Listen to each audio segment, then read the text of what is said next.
आज जो हमारा टॉपिक है इसका नाम है एंगुलर मोमेंटम। तो लास्ट क्लास में हम थोड़ा सा इसके बारे में डिस्कस कर रहे थे। तो जैसे एक बॉडी स्ट्रेट लाइन मोशन में चलती है, अगर m मास है, उसकी वेलोसिटी v है, तो उसका मोमेंटम हम लोग डिस्क्राइब करते हैं mv। आमतौर पर उसको मोमेंटम बोला जाता था, बट अब से ध्यान रखना, इसको हम लोग लीनियर मोमेंटम बोलेंगे। अगर कोई बॉडी स्ट्रेट लाइन में चलती है तो उसके मोमेंटम को क्या बोला जाएगा बच्चों? बोलो, लीनियर मोमेंटम। क्योंकि यहां पर अब हम रोटेशनल मोमेंटम की भी बात करेंगे। जो एंगुलर मोमेंटम होता है आप उसको रोटेशनल मोमेंटम भी कह सकते हो। रोटेशन के केस में जो मोमेंटम होता है उसको हम लोग एंगुलर मोमेंटम कहते हैं। तो जब हम लोग मोमेंटम पढ़ते थे तो हम ये देखते थे कि मोमेंटम एक बॉडी के अंदर कितना मोशन है इसके बारे में इंफॉर्मेशन देता है।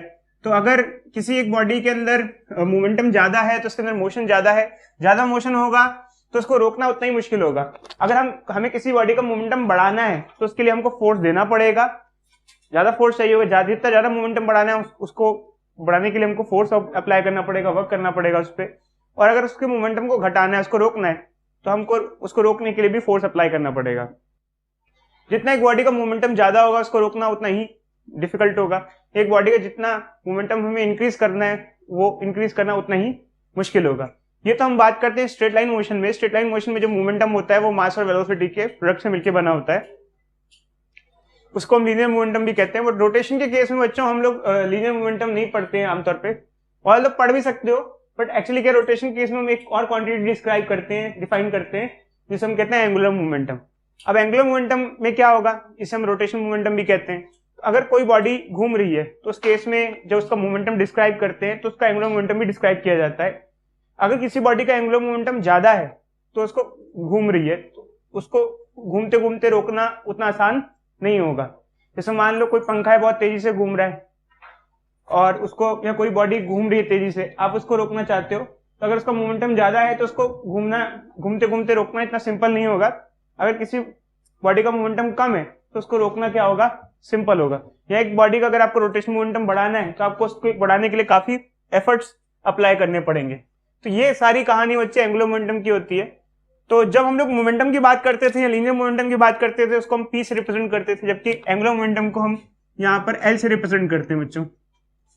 जब हम लोग एंगुलर मोमेंटम को डिस्क्राइब करते हैं तो एल इसकी यूनिट होती है, बट एक्चुअली क्या होता है, वहां उसका एक ही फॉर्मूला होता था, momentum is equal to mass into velocity. या एंगुलर मोमेंटम के हम दो फॉर्मूले डिस्क्राइब करते हैं, बच्चों। तो एक्चुअली क्या होता है, दो फॉर्मूले क्या होते हैं, यहाँ पर हम लोग जब एंगुलर मोमेंटम की बात करते हैं तो यहाँ पर हम लोग पॉइंट मास के लिए थोड़ा अलग फॉर्मूला दे देते हैं और लार्ज बॉडी के लिए थोड़ा अलग फॉर्मूला दे देते हैं। और लोग बहुत ज्यादा कोई डिफरेंस नहीं है, बट ये है कि ज्यादा बेटर है कि अलग अलग यूज करें तो ज्यादा अच्छा रहेगा। अब ये पॉइंट मास और लार्ज बॉडी का क्या चक्कर है, देखो बच्चों, जैसे मान लो एक कोई छोटी सी बॉल है, उसको हमने धागे से बांध दिया ऐसे, और उसको सर्कल पाथ में ऐसे घुमा रहे हैं, गोल गोल घुमा रहे हैं। छोटी सी बॉल है, उसको हमने धागे में बांध दिया, इसको घुमा रहे हैं, तो वो जो बॉल है उसका मोशन हाल फिलहाल सर्कुलर होगा। एक्चुअली क्या है, सर्कुलर मोशन और रोटेशन मोशन में फर्क तो होता है, बट हम लोग सर्कुलर मोशन को रोटेशन के साथ ही पढ़ लेते हैं। मतलब ऐसा है कि ऐसा नहीं कहते कि सर्कुलर अलग है तो अलग पढ़ेंगे, रोटेशन और सर्कुलर को एक साथ ही पढ़ लेते हैं। तो क्योंकि ये रोटेशन नहीं होगा, सर्कुलर होगा, मैंने आपको बताया था। क्यों बच्चे को बताएगा, इसको हम रोटेशन ना कहकर सर्कुलर क्यों कहेंगे, बोलो? ध्यान ही नहीं पढ़ाई पे। देखो बच्चे, एक्चुअली क्या होता है, अगर एक बॉडी लार्ज होती है, ध्यान ही नहीं पढ़ाई पे। देखो बच्चे, एक्चुअली क्या होता है, अगर एक बॉडी लार्ज होती है, जैसे पंखा पूरा है, एक यूनिफॉर्म बॉडी पूरी घूम रही है बड़ी, तो रोटेशन होता है। और एक छोटी सी बॉडी किसी एक एक्सिस के चक्कर लगा रही होती है तो उसे कहते हैं सर्कुलर। अब जैसे कोई एक बॉल से आप घुमा रहे हो तो एक छोटी सी बॉडी एक एक्सिस के चक्कर लगा रही है तो सर्कुलर कह लिया जाएगा। जैसे मान लो अर्थ के सन के राउंड जो मोशन है वो सर्कुलर है, और अर्थ का अपने एक्सिस के राउंड जो मोशन है वो रोटेशनल है। तो इस तरीके से हो जाएगा, क्योंकि अर्थ का जब सन के राउंड मोशन हम देखते हैं तो अर्थ का जो साइज है वो कंपैरेटिवली बहुत छोटा है पाथ की कंपैरिजन में, तो उसको सर्कुलर ट्रीट किया जाता है, जबकि अपने एक्सिस के अबाउट जो अर्थ का मोशन है उसको रोटेशन कहा जाता है। क्या ठीक है? अब इसका एंगुलर मोमेंटम क्या होगा बच्चे? तो इसका एंगुलर मोमेंटम देखो बच्चे, मोमेंटम मास और वेलोसिटी पे डिपेंड करता था। एंगुलर मोमेंटम में एक और पैरामीटर जुड़ जाता है, रेडियस। तो एंगुलर मोमेंटम हो जाता है mvr। क्या हो जाएगा बच्चे? mvr। अब एक्चुअली क्या है, देखो बच्चे, जैसे हमने पहले भी मोमेंटम पढ़ा था, मोमेंटम एक कैसी क्वांटिटी थी, वेक्टर क्वांटिटी थी। ऐसे ही एंगुलर मोमेंटम भी कैसी क्वांटिटी है, वेक्टर क्वांटिटी है। तो यहां पर हम लोग इसको वेक्टर की तरह लेते हैं। अगर देखो बच्चे, इसको मैं और फर्दर लिखना चाहूं तो मास और वेलोसिटी क्या हो जाता है, मोमेंटम। आर पी, कोई डाउट? आर फॉर रेडियस और एम वी क्या होता है? मोमेंटम। अगर हम इसको वेक्टर फॉर्म में लिखें, वेक्टर फॉर्म में लिखें तो ये क्रॉस प्रोडक्ट होता है रेडियस और मोमेंटम का, ये हमारे पास आ जाता है। इस केस में एंगुलर मोमेंटम हमारा ये होगा। और जनरल केस में अगर एंगुलर मोमेंटम की बात करें तो जनरल केस में आर पी साइन फाई हो जाएगा। अब बच्चे एकदम से पूछते हैं सर आपने ऊपर साइन फाई नहीं लगाया है, नीचे साइन फाई कैसे आ गया? देखो बच्चे, जैसे मान लो, एक बहुत ध्यान से समझना, जैसे एक पॉइंट मास है, ऐसे सर्कल पाथ में घूम रहा है ऐसे भी, तो इस टाइम पे इसका मोमेंटम होगा मास, वेलोसिटी और रेडियस, एमवीआर या फिर आरपी। बट एक्चुअली क्या है कि आमतौर पे एंगुलर मोमेंटम का फॉर्मूला ये नहीं होता, जैसे मैंने यहाँ पे आरपी लिख दिया, एक्चुअली फॉर्मूला होता है आरपी साइन फाई। अब आपका क्वेश्चन आएगा सर ये फाई साइन फाई क्या चीज है? देखो फाई इसमें एंगल है, angle between radius vector and momentum.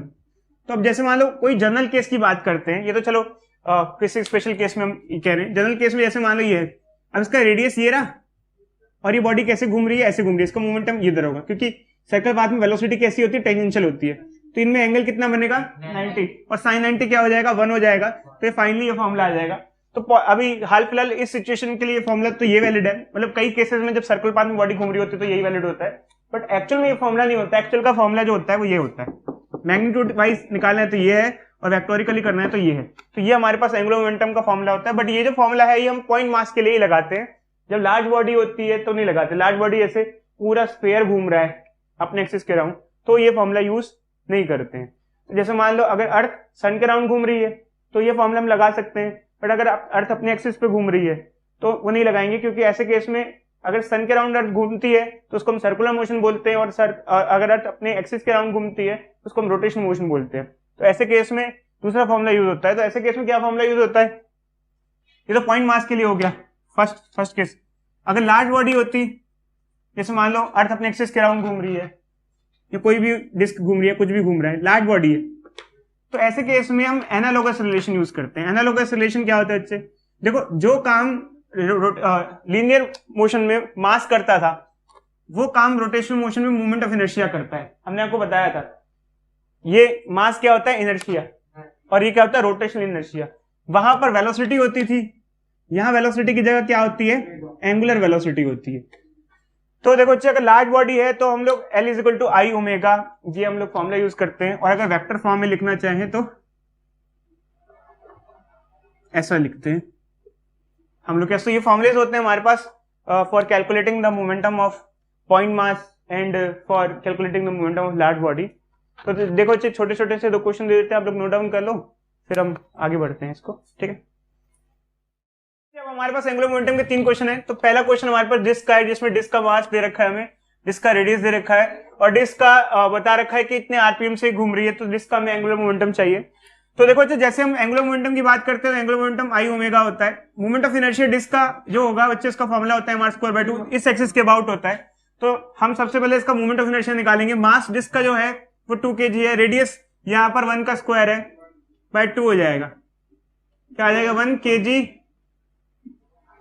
Moment of inertia की यूनिट बच्चे होती है kg मीटर स्क्वायर, ये आ जाएगा यहाँ पर हमारे पास। तो अब हमें जैसे एंगुलर मोमेंटम निकालना है, तो मोमेंट ऑफ इनर्शिया की तो यहाँ पर 1 आ गया।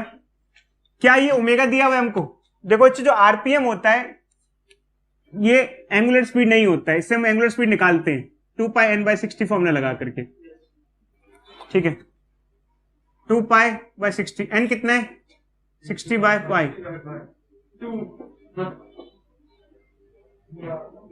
2 रेडियन पर सेकेंड। इसको पुट कर देंगे यहाँ 2, यूनिट क्या आ जाएगी? आई की हो गई kg मीटर स्क्वायर, इसकी रेडियन पर सेकेंड, रेडियन कोई प्रॉपर यूनिट नहीं होती, पर सेकेंड हो जाएगा इस तरीके से। खैर, वैसे एंगुलर मोमेंटम की यूनिट हम 2 तरीके से निकाल सकते हैं। एक तो हम जैसे इसका फॉर्मूला आई ओमेगा यूज करते हैं, उसके बिहाफ पे भी निकाल सकते हैं। दूसरा हम उसका एमवीआर फॉर्मूला यूज करते हैं, उससे भी निकाल सकते हैं। देख लेना बच्चों, ठीक है? एमवीआर से निकालोगे, एमवीआर मास क्या हो गया? kg, वेलोसिटी क्या हो गया? मीटर पर सेकंड, रेडियस क्या हो गया? मीटर, तो यही kg मीटर स्क्वायर पर सेकंड, यही यूनिट आ जाएगी। चाहे आप इससे यूनिट देखो बच्ची, बात हम ये नहीं कह रहे यूनिट निकालना, तो अब यूनिट हम फॉर्मूले की बात नहीं, हम ये नहीं कह रहे निकालो, हम कह रहे यूनिट। अब क्वांटिटी तो सेम है, चाहे इस फॉर्मूले से निकालो चाहे उस फॉर्मूले से निकालो, यूनिट तो सेम ही रहेगी ना दोनों फॉर्मूले से। तो इस तरीके से जो ये डिस्क घूम रही है इस टाइम पर इसका एंगुलर मोमेंटम जो होगा बच्चों वो ये हो जाएगा हमारे पास 2 kg मीटर स्क्वायर पर सेकेंड, ये हो जाएगा। ठीक है बच्चों। इसके बाद हमारे पास नेक्स्ट क्वेश्चन ये दे रखा है कि ये पॉइंट मास है और ये सर्कल पाथ में घूम रहा है, इसका मास 2 kg है, इसका वेलोसिटी 10 मीटर पर सेकंड है, इसका रेडियस 1 मीटर है। तो पॉइंट मास के लिए जैसे कि हम एंगुलर मोमेंटम का फॉर्मूला यूज करते हैं rp sin phi, हम लोग ये यूज करेंगे। तो जैसे यहाँ पर रेडियस जो है उसकी वैल्यू दे रखी है वो 1 मीटर का है बच्चों। मोमेंटम होता है मास इनटू वेलोसिटी, तो मास कितना दे रखा है बच्चों यहाँ पर 2 kg का, वेलोसिटी यहाँ कितनी दी हुई है 10 मीटर पर सेकंड, और साइन फाई एंगल ये बच्चों ये रेडियस और वेलोसिटी के बीच में एंगल ये 90 हो जाएगा, साइन 91 हो जाएगा, साइन 91 हो जाएगा। तो इसका आंसर हो जाएगा 20 kg मीटर स्क्वायर पर सेकंड। ये हमारे पास फाइनल रिजल्ट आ जाएगा इस पॉइंट मास के लिए। तो आप लोगों ने अभी देखा हमने 2 क्वेश्चंस किए, तो पहले क्वेश्चन में हमने अलग फॉर्मूला यूज किया था और दूसरे क्वेश्चन में हमने अलग फॉर्मूला यूज किया था। पहले क्वेश्चन में हम लोगों ने बकायदा एक लार्ज बॉडी के लिए यूज किया था तो आई ओमेगा यूज किया था, और सेकंड क्वेश्चन में हमारे पास पॉइंट मास दिया था तो हमने यहाँ पे एमवीआर यूज किया, मतलब उस हिसाब से, फिर आर क्रॉस पी या आरपी साइन फाई यूज किया हम लोगों ने। अब क्या है देखो बच्चों, एक्चुअली क्या होता है कि ये नेक्स्ट क्वेश्चन दिया है, इसको थोड़ा आप सोचो, मैं बताता हूँ। एक्चुअली क्या होता है, कभी कभार ऐसा नहीं है कि बॉडी का मोशन रोटेशन ही हो, कई बार बॉडी स्ट्रेट लाइन भी चल रही होती है, बट फिर भी वहां पर एंगुलर मोमेंटम बॉडी का डिफाइन किया जाता है, वहां पर उसका एंगुलर मोमेंटम डिफाइन किया जाता है। मैं आपको बताऊंगा कि ऐसा क्यों किया जाता है, इसके बारे में आपको बताऊंगा। तो ये क्वेश्चन थोड़ा सा अलग है बाकी क्वेश्चन से, तो क्योंकि यहाँ पर बॉडी घूम रही है, वहां पे बॉडी घूम रही थी, यहाँ बॉडी घूम नहीं रही है, बॉडी सीधे सीधे जा रही है, ये ऑरिजिन है। और ऐसा पूछ रखा है कि अगर ये बॉडी सीधी सीधी जा रही है 10 मीटर पर सेकंड के साथ, इसकी मास हमें 1 kg दे रखा है, तो इस बॉडी का movement of inertia angular momentum क्या होगा अबाउट ऑरिजिन, ऐसा हम लोगों को पूछ रखा है। तो हमको ये निकालना है, आप लोग ट्राई करो एक बार, कैसे मैं थोड़ा आपको लोगों की हेल्प करूंगा। ऑल्दो कई बार बच्चों के दिमाग में आता है कि जो बॉडी घूमती है उसका एंगुलर मोमेंटम निकाला जाता है, जो बॉडी सीधी चल रही है उसका क्या एंगुलर मोमेंटम होगा, क्योंकि रोटेशन मोशन नहीं है ना तो सर्कुलर मोशन है, बट ऐसा नहीं होता बच्चे। ये थोड़ा सा यूनिक कॉन्सेप्ट होता है कि अगर कोई बॉडी सीधी भी चल रही होती है तो उसका किसी पॉइंट के अबाउट एंगुलर मोमेंटम निकालते हैं। क्यों निकालते हैं थोड़ी देर में आपको कारण बताएंगे आपको। एंगुलर मोमेंटम के कुछ फॉर्मूले दिए थे आप लोगों को, जैसे rp sin phi, ये एंगुलर मोमेंटम का हमारे पास फॉर्मूला था। तो इसको हम लोग कई बार ऐसे, जैसे एक बॉडी, इसका रेडियस ये रहा r और इसका मोमेंटम ये रहा,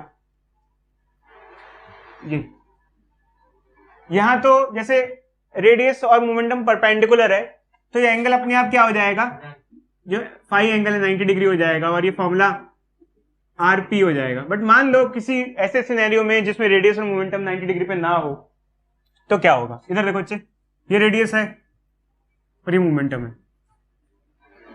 ठीक है। तो मान लो बच्चे इनके बीच में फाई एंगल है, अगर मैं मोमेंटम को रिजॉल्व कर दूं, उसके 2 कंपोनेंट तोड़ दूं,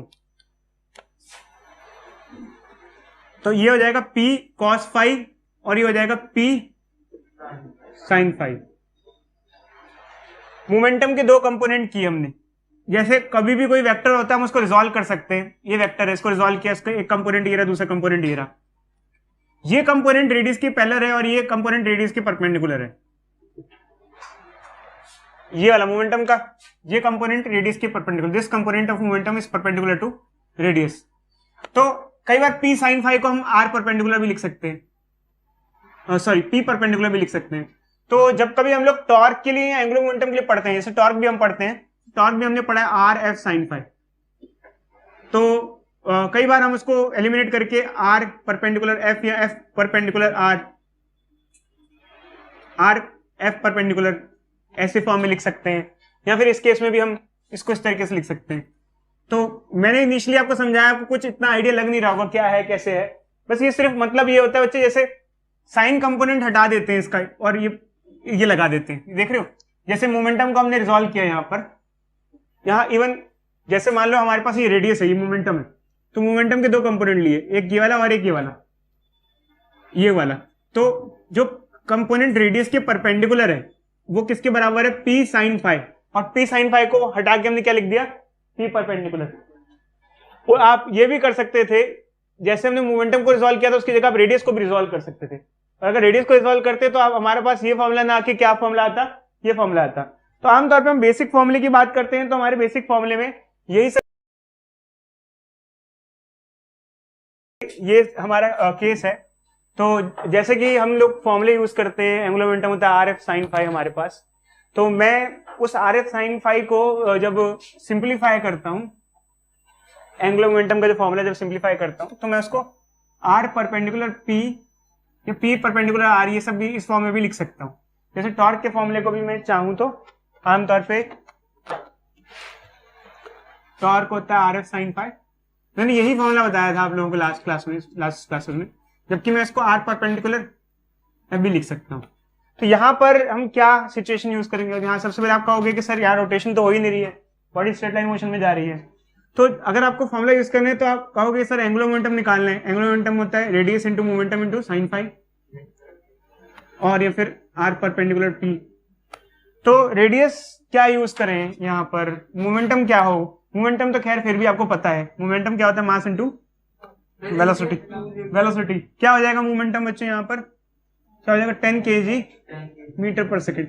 तो फिर भी हमारे पास जो मोमेंटम है उसकी वैल्यू 10 आ जाएगी, बट एक्चुअल में क्या है कि ये इसका कैसे करें आर साइन फाइव का जो हिसाब है, क्योंकि पी तो हमारे पास फिर भी है, तो बाकी को हम कैसे किस तरीके से कैलकुलेट कर सकते हैं। तो देखो अच्छा, इसमें थोड़ा सा आप लोग बहुत ध्यान से समझना इस चीज को।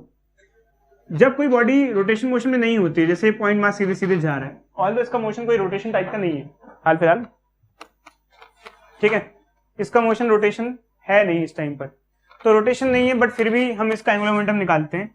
तो यहाँ पर क्या है, देखो अच्छा, जैसे ये चलती जा रही है, तो आपको लग रहा होगा इसका तो रेडियस चेंज होना चाहिए। इस टाइम पर ये बॉडी यहाँ है, इधर है, तो ये इसका रेडियस हो गया बच्चे, कोई डाउट इस चीज में? रेडियस क्या होता है, जिस पॉइंट पे बॉडी है और जिस पॉइंट के अबाउट घूम रही है, ये रेडियस हो गया यहाँ पर, कोई डाउट?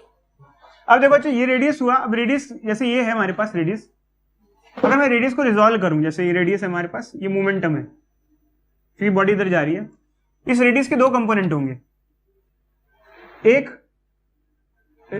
ये वाला कंपोनेंट और एक ये वाला कंपोनेंट। जैसे रिजॉल्व कर सकते हैं ना, जब किसी वेक्टर को रिजॉल्व करते हैं, एक वेक्टर को हमने रिजॉल्व किया, उसको दो कंपोनेंट हो जाते हैं कि फिर किसी को उठा के इधर उधर रख सकते हो आप लोग। जैसे मान लो हमारे पास कोई रेडियस है, जैसे ये अभी इधर मास ये है, इसका रेडियस ये है, आर इसका रेडियस है, इसके दो कंपोनेंट हो जाएंगे ये और ये और ये। अब इसको मैं कहूंगा आर पैरेलल और इसको मैं कहूंगा आर परपेंडिकुलर। कोई बच्चा बताएगा कि इसको मैंने आर पैरेलल क्यों बोला है, उसको आर परपेंडिकुलर क्यों बोला है? बोलो। इसको मैंने आर परपेंडिकुलर इसलिए बोला है क्योंकि बॉडी का मोमेंटम किधर है, इधर है, इस तरफ है ना। तो अगर बॉडी का मोमेंटम इधर है तो ये मान लो रेडियस को हमने मिटा दिया ऐसा, क्योंकि उसको तो रिजॉल्व कर दिया। जब किसी वेक्टर को रिजॉल्व करते हैं तो उसकी खुद की सिग्निफिकेंस क्या हो जाती है, खत्म हो जाती है। इधर देखो बच्चे, ये जो रेडियस का कंपोनेंट है ये परपेंडिकुलर है मोमेंटम के, और ये जो कंपोनेंट है रेडियस का ये पैरेलल है मोमेंटम के। समझ आ रहा है? परपेंडिकुलर मतलब कितना डिग्री बना रहे हैं, 90। तो एक्चुअली क्या है कि या तो आप एक काम करो आर एफ साइन फाइव पूरा लगाओ, या तो दूसरा तरीका ये यूज करो। अब अगर हम ये फॉर्मूला यूज करते हैं, जो कि मुझे ऐसे सिनेरियो में ये फॉर्मूला यूज करना ज्यादा कन्वीनियंट फील होता है कई बार को, और इवन कई बार मैं यहाँ पे भी ये यूज करता हूँ, बट मैंने इसका कोई एग्जाम्पल आपको दिखाया नहीं है। जब हम लोग एंट्रेंस के कुछ क्वेश्चंस में जाते हैं ना, तो उसको ज्यादा डिस्कस किया जाता है, क्योंकि वहां थोड़ा सा लेवल क्वेश्चंस का अच्छा हो जाता है कंपैरेटिवली सीबीएसई से। और एंट्रेंस में भी मतलब ऐसा नहीं जेईई एडवांस वगैरह की बात करूँ, मेंस में तो आजकल लेवल बहुत कम है। मैं फिर से कह रहा हूँ, मेंस का लेवल सीबीएसई के लेवल के बराबर जो हम पढ़ रहे हैं वही जो हम पढ़ रहे हैं वैसे ही सीबीएसई अब मेंस का लेवल हो चुका है। पहले था मेंस का लेवल, घटते घटते बहुत नीचे आ चुका है, अब कोई लेवल नहीं है मेंस का। तो यहां पर हमारे पास ये आ जाता है। तो अब एक्चुअली क्या है कि हमारे पास रेडियस परपेंडिकुलर कौन सा हुआ, ये हुआ, और ये हुआ ना, ये देख रहे बच्चे, ये इसकी वैल्यू कितनी दी है हमने, 2। तो सीधे सीधे क्या हो गया बच्चे, परपेंडिकुलर रेडियस क्या हुआ 2, तो मोमेंटम कितना हुआ 10, आंसर क्या हो गया 20 kg मीटर स्क्वायर पर सेकेंड, ये वैल्यू आ जाती है। तो अब मेरा क्वेश्चन ये है कि क्या ये बॉडी अगर चलती जाएगी, सुनो, कई बार एंट्रेंस एग्जामिनेशन में क्वेश्चन ये आता है कि जिस तरीके से अगर ये बॉडी मूव करती जा रही है, क्या इसका मोमेंटम कांस्टेंट रहेगा या चेंज होता रहेगा? क्या लगता है आपको, इसका मोमेंटम चेंज होगा, एंगुलर मोमेंटम सॉरी, चेंज होगा या कांस्टेंट ही बना रहेगा? कैसे बताओ? देखो मान लो अभी रेडियस ये है, थोड़ी देर बाद बॉडी आगे बढ़ जाए, यहां आ जाए, देखो अभी रेडियस ये रहा और ये वेक्टर है, इसको हमने दो कंपोनेंट में बांट दिया। ये हमारा रेडियस वेक्टर है, इसको हमने दो कंपोनेंट में बांट दिया। ये रेडियस है, ये आर पैरेलल हुआ और ये आर परपेंडिकुलर हुआ, ठीक है। इसको उठा के हम यहां से यहां रख सकते हैं, मतलब किसी वेक्टर को उठा के हम यहां रख सकते हैं ना, ऐसे। तो ये आर पैरेलल हुआ और ये आर परपेंडिकुलर हुआ, ये आर परपेंडिकुलर हुआ और ये आर पैरेलल हुआ। मान लो कुछ देर बाद बॉडी यहां नहीं मिलेगी, थोड़ी देर बाद यहां मिलेगी, मान लो ये रेडियस हुआ, फिर से रिजॉल्व करेंगे, इसके दो कंपोनेंट बनेंगे, एक ये और एक ये पैरेलल होगा और ये परपेंडिकुलर। बट परपेंडिकुलर कंपोनेंट अभी भी उतना ही रहेगा अगर आप रिजॉल्व करके देखो तो। समझ में आ रहा है बच्चों? अगर ये वेक्टर हुआ तो परपेंडिकुलर तो फिर से यही आएगा, तो दिस और दिस दो रिजॉल्यूशन होगा, तो परपेंडिकुलर कंपोनेंट यहाँ इस केस में, इस सिनेरियो में हमेशा क्या रहेगा? सेम रहेगा, चेंज नहीं होगा। तो क्या रहेगा? वैल्यू हमेशा सेम रहेगी, कांस्टेंट रहेगी। चलो बच्चे इसको नोट डाउन कर लो, थोड़ा हार्ड क्वेश्चन देते हैं अब आपको। हमें दो क्वेश्चन दिए हुए हैं और यहाँ पर एक फिगर है और ये दूसरी फिगर है। ये जो फिगर है ये थोड़ा एंट्रेंस पॉइंट ऑफ व्यू से ज्यादा इंपॉर्टेंट है, क्योंकि एक्चुअली वहां पे ऐसे क्वेश्चन ज्यादा देखने को मिलते हैं। तो यहाँ पर हमें एक बोल रखा है कि इसमें एक पॉइंट मास ऐसे जा रहा है, उसमें भी एक पॉइंट मास ऐसे जा रहा है। दोनों ही केस में हमें एंगुलर मोमेंटम चाहिए अबाउट ओरिजिन। ये बहुत इंपॉर्टेंट टर्म होती है, अबाउट ओरिजिन। एंगुलर मोमेंटम की जब हम बात करते हैं किसी एक मूविंग बॉडी की, तो वहां पर जो पॉइंट है जिसके अबाउट हम एंगुलर मोमेंटम निकाल रहे हैं उसके बड़े मायने होते हैं, वो बहुत इंपॉर्टेंट चीज होती है।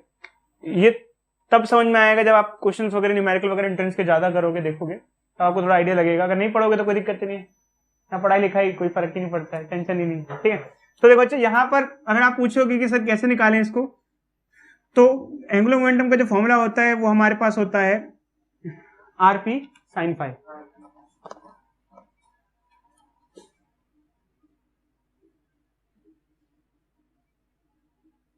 ठीक है, तो ये बॉडी यहां है, इसका रेडियस ये रहा, इसका मोमेंटम भी इसी डायरेक्शन में, रेडियस भी इसी डायरेक्शन में, मोमेंटम भी इसी डायरेक्शन में, क्योंकि बॉडी उधर में। कितना एंगल बनेगा बच्चे इन दोनों के बीच में? 0 डिग्री बच्चे। अरे बच्चे जब दो वेक्टर एक ही डायरेक्शन में होते हैं तो उनमें एंगल कितना होता है? 0 डिग्री। रेडियस ये रहा, मोमेंटम भी ये रहा। 180 तब होता है जब बच्चे ये तो देखो दोनों के एरो एक ही डायरेक्शन में, 180 तब होता है जब एक का एरो इधर हो और एक का एरो इधर हो। इधर देखो बच्चे, इधर देखो, हाँ ठीक है। तो यहाँ पर रेडियस भी ऊपर है और मोमेंटम भी ऊपर है, तो एंगल 0 हो जाएगा। साइन 0 कितना होता है बच्चे? 0। तो एंगुलर मोमेंटम क्या आ जाएगा? 0। तो इस पॉइंट, इस ओरिजिन पॉइंट के अबाउट इस बॉडी का एंगुलर मोमेंटम 0 आएगा मैथमेटिकली। अब इस केस में भी क्या ऐसा ही रहेगा? देखो अच्छा, इस केस में ऐसा नहीं है, एक्चुअली इस केस में बॉडी ऐसे जा रही है, यूं, ठीक है। अब आप कहोगे सर हम लोग फॉर्मूला यूज करेंगे आरपी साइन फाई, हम यूज कर सकते हैं, और हम लोग आर परपेंडिकुलर पी भी यूज कर सकते हैं। मोस्टली ऐसे केस में ये फॉर्मूला ज्यादा यूज किया जाता है, आर परपेंडिकुलर पी। तो देखो अच्छा, चक्कर क्या है कि जैसे किसी एक इंस्टेंट की बात कर ली जाए, जैसे इस इंस्टेंट की बात कर ली जाए, ठीक है। इधर देखो अच्छा बोर्ड पे, ये तो ये रेडियस है, मान लो हाल फिलहाल क्या है, ये रेडियस है।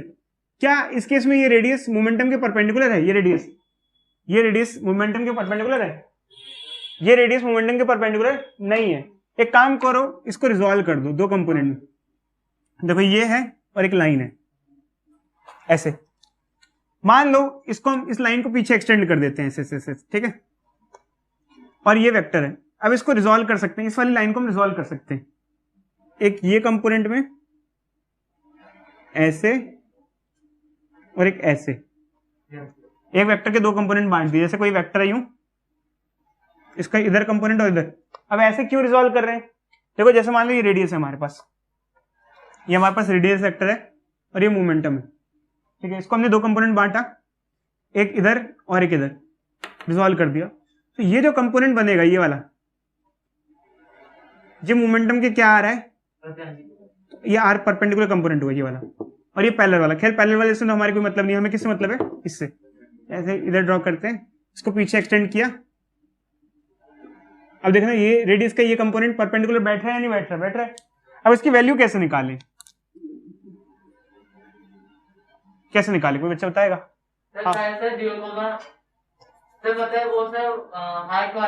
चलो एक काम करते हैं बच्चों, रुको रुको रुको रुको, ठीक है मुझे पता है बच्चे मैथमेटिकली कर लेंगे, वो पाइथागोरस थ्योरम लगा लेंगे, ट्रिग्नोमेट्री यूज कर सकते हैं, ट्रिग्नोमेट्री भी आप लोग यूज कर सकते हो। देखो बच्चों एक्चुअली क्या है कि थोड़ा सा ये जो ट्राइंगल बनेगा ये आइसोसेलेस नेचर का होगा। आइसोसेलेस कैसे होगा, ये भी 2 है और ये भी 2 है, यहाँ से 2 है, तो यहाँ पर either we can use trigonometry और we can use Pythagoras theorem. Trigonometry और पाइथागोरस थ्योरम किस तरीके से बता देता हूँ। देखो चाहिए ये ट्राइंगल है पूरा, ये चाहिए हमको, तो ये 2 है और ये भी 2 है, ये साइड 2 है और ये साइड भी 2 है, क्योंकि -2 0 है ना, यहाँ ये ओरिजिन है 2, ये भी 2, ये एंगल पूरा 90 होगा, तो ये कितना हो जाएगा 45 डिग्री, बीच से स्प्लिट हो रहा है इस केस में, क्योंकि आइसोसेलेस ट्राइंगल है 45 डिग्री। तो आप इसको रिजॉल्व करके इसको जब ट्राइंगल में आप ट्रिग्नोमेट्री यूज कर सकते हो। ये साइड हमारे पास है और ये साइड चाहिए, पता ना, आप लोग लगा सकते हो और लगा के निकाल सकते हो, आप लोग उससे भी निकाल सकते हो, और आप थोड़ा सा पाइथागोरस वगैरह भी लगा सकते हो। खैर मैं बच्चे अभी इसके सॉल्व करने के इतने फेवर में नहीं हूँ, क्योंकि चक्कर क्या है कि अभी हमारे पास इतना सफिशिएंट टाइम नहीं है। ठीक है आप लोग कर लोगे, मतलब मैं ज्यादा बताना चाहता भी नहीं हूँ। चक्कर क्या है क्योंकि एंट्रेंस वाला है और एंट्रेंस में मेरा हाथ अभी काम नहीं है इसमें, आप वैसे भी आप लोग थोड़ा भी नहीं पढ़ते हो तो एंट्रेंस में क्या पढ़ लोगे फिलहाल अभी, ठीक है। बट ये है कि मेरे को आइडिया देना है ताकि कोई बच्चा अगर इतना सफिशिएंटली हो तो कर सकेगा, ठीक है। तो ये हमारा क्वेश्चन कंप्लीट हो गया बच्चे। हमारा जो टॉपिक है आज का है ये कंजर्वेशन ऑफ एंगुलर